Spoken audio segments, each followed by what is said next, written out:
Hi everyone, I am Josh. Today, together waters, we are about to share the different concepts and the field of pharmacology. Here we go.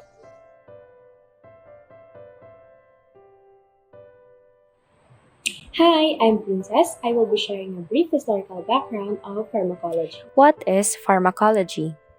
Pharmacology is the study of drugs, including their origins, history, uses, and properties.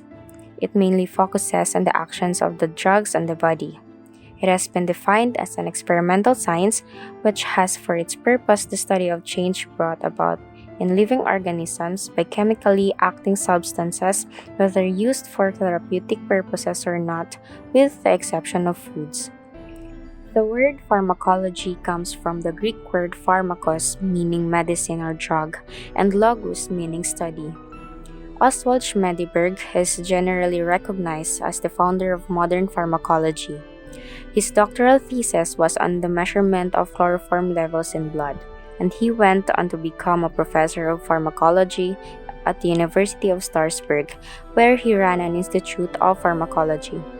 There he studied chloroform, which was used as an anesthetic, chloral hydrate, a sedative and hypnotic, and the mascarin, a compound isolated from the mushroom Amanita muscaria that stimulates the parasympathetic nervous system and has been used to treat various diseases such as glaucoma. Pharmacology emerged as its own discipline in 19th century, branching off from the research done in fields of science such as organic chemistry and physiology. Physiologists perform many pharmacologic studies.